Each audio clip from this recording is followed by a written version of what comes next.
Hey everyone, Mr. Howe here. In today's video, we're going to continue evaluating limits algebraically. Let's go and get started. So at the end of the last video, we saw an example where when we tried to use direct substitution to evaluate a limit algebraically, we saw that we got an undefined value because we got a 0 in the denominator. We're going to continue that lesson by looking at a series of examples in which anytime we would try to use direct substitution with the limit, we would get an undefined value. So the purpose of today's lesson is to show you how you can use algebraic methods to get around the undefined value and work down the function to a point where we can then use direct substitution and to then evaluate the limit algebraically. Okay. There's a lot of methods we're going to end up using, a lot of algebraic procedures. When we evaluate limits algebraically, sometimes we'll just use direct substitution. That's going to fail us pretty much every single time here initially. Sometimes we're going to have to simplify and cancel some functions. Sometimes we're going to have to factor. Sometimes we're going to have to multiply by a conjugate. When you see square roots, a lot of times you're going to end up multiplying by a conjugate. You'll see a couple examples of that. Sometimes we're going to have to combine fractions to get one fraction. And, in worst case scenarios, if you can't really figure out a way to evaluate a limit algebraically, then you can make a table or you can look at the function of the graph, or the graph of the function rather, and use the graph to evaluate the limit. Okay? So let's start off with our first example. Here in example 1, we want to evaluate the limit of 3 plus x quantity squared minus 9 over x as x approaches 0. And you can see that if we take 0 and directly substitute it in for the x's, you would get a 0 in the denominator, which would give you an undefined value. So we cannot just use direct substitution to evaluate this limit. We're going to have to simplify the function to a point to where then we can later use direct substitution to evaluate the limit. Okay?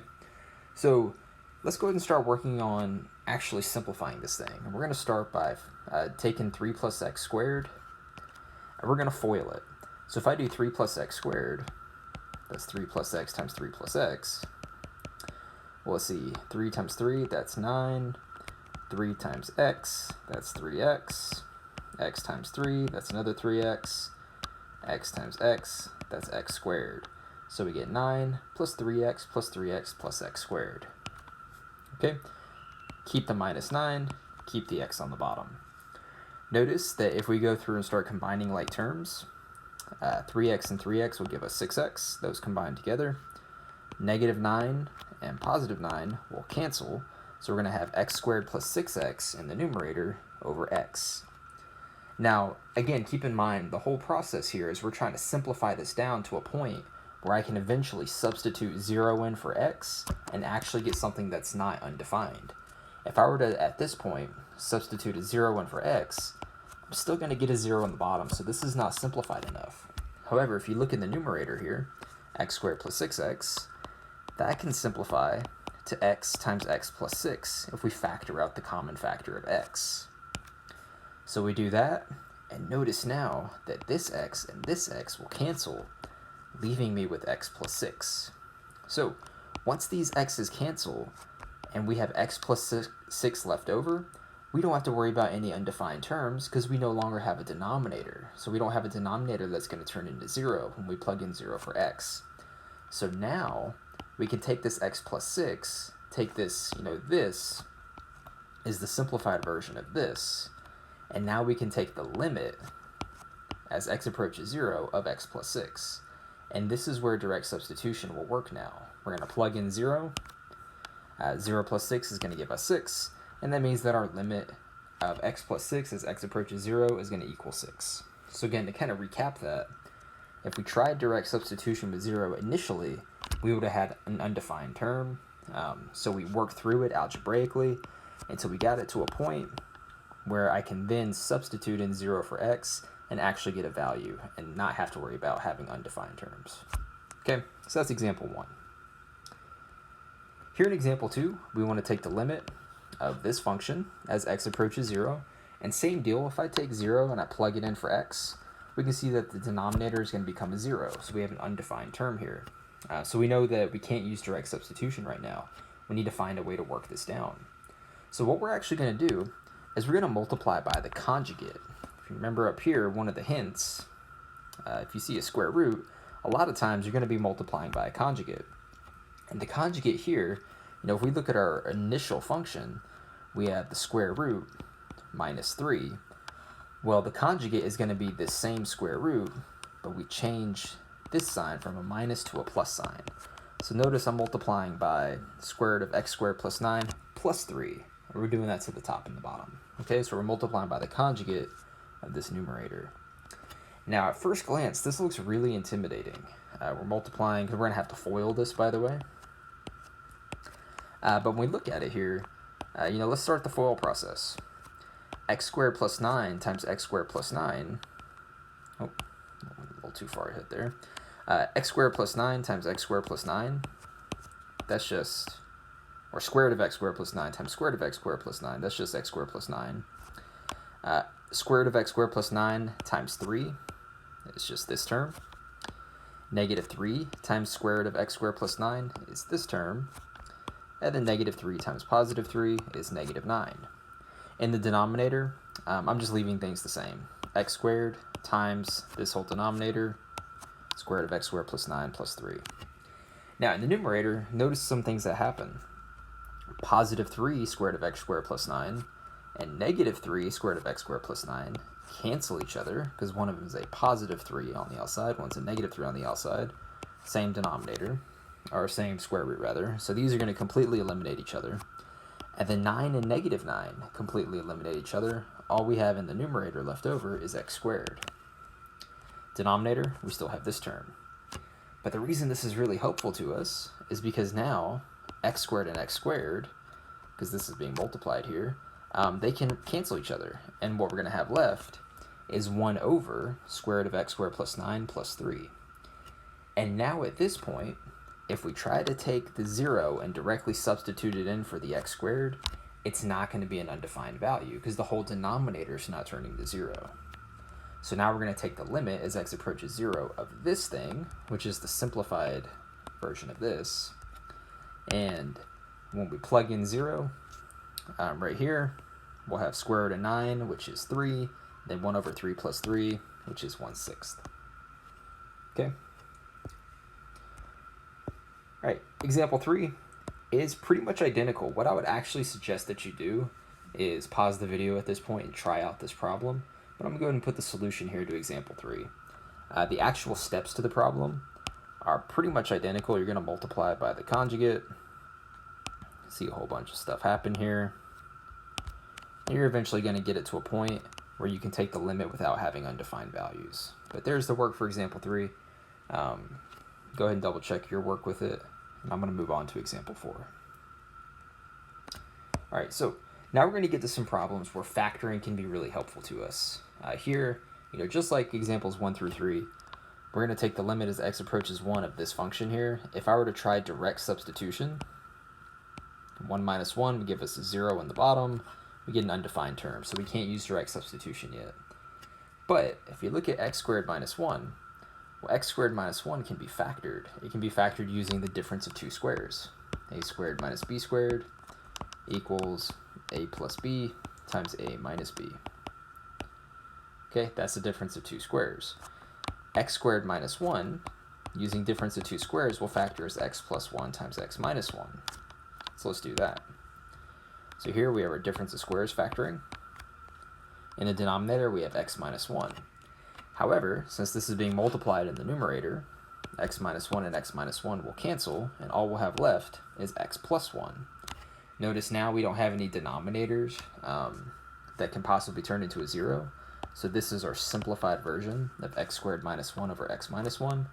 And now we're going to take the limit as x approaches 1 of x plus 1. And we can just use direct substitution, plug in 1 for x, and 1 plus 1 will give us 2. So the limit is equal to 2. All right, example 5, and it's probably been a while since you've had to use sum and difference of cubes formulas, so I provided them here on the notes. But example 5 is a problem where we're going to factor to help simplify the problem, and you need to know these sum and difference of cubes formulas. So, if we try direct substitution from the very beginning, We plug in negative 3 for the x's. We can see negative 3 plus 3, we'd get a 0 in the denominator. Excuse me there. And so we get undefined. Okay, so not gonna help us there. So we need to definitely simplify this down. Well, if you look at the numerator, x cubed plus 27, notice that 27 is 3 to the third power. So x cubed plus 3 cubed is looking a lot like the sum of cubes. And the sum of cubes factors like this. So x cubed plus 3 cubed is going to factor into x plus 3 times x squared minus 3x plus 9, and the denominator is still going to be x plus 3. Over here, notice that the x plus 3's will cancel, so we'll be left with just this piece right here, x squared minus 3x plus 9. And at this point, we don't have a denominator that if we plug something into the denominator, it would turn to 0. So now we're safe to take the limit as x approaches negative 3 of the simplified version of this. And we can use direct substitution. So let's plug in negative 3 here. We get negative 3 squared minus 3 times negative 3 plus 9. And let's see, negative 3 squared, that's 9. Negative 3 times negative 3, that's 9. Then you have your plus 9 carrying over, which is equal to 27. All right, moving right along, almost done. Let's try example 6 here. So the limit of x squared plus x minus 6 over x plus 3 as x approaches negative 3. Once again, if we tried direct substitution here, we'd get negative 3 plus 3, which would give us a 0 in the denominator, which is undefined. So we need to figure out how to simplify this first. And I'm going to go ahead and factor it. I'm going to factor x squared plus x minus 6 into x plus 3 times x minus 2. And notice that, again, since the numerator is being multiplied, x plus 3 and x plus 3 will cancel. All we'll have left is x minus 2. So x minus 2 is the simplified version of this. And again, notice, there's no denominator with any variables that if I plug negative 3 in, it's not going to give me an undefined term. So I can take the limit as x approaches negative 3 of this. So plugging in negative 3, now using direct substitution, negative 3 minus 2 is equal to negative 5. All right, here in our last example for the notes, we want to take the limit of this function as x approaches 0. And once again, if you initially do direct substitution, you get a 0 in denominator, which is undefined, so it's not going to work. So what I'm going to actually do here, and we did this a lot when we worked on our Unit 6, the trig identities unit, is I'm actually going to combine these fractions in the numerator. So to do that, I need a common denominator. I'm going to multiply 1 plus 3 over 1 over 3 plus x. I'm going to multiply it times 3 over 3. And I'm going to multiply 1 over 3 times 3 plus x over 3 plus x. This is going to force the denominators to match each other. So after doing that, here we have 3 over 9 plus 3x minus 3 plus x over 9 plus 3x. And the important part here is that these denominators match each other so that I can then combine terms. Keep the denominator the same, 9 plus 3x. Combine the numerator, 3 minus 3 plus x. Very important, by the way, this minus sign, the entire 3 plus x, when we combine these numerators, needs to be in parentheses here, okay?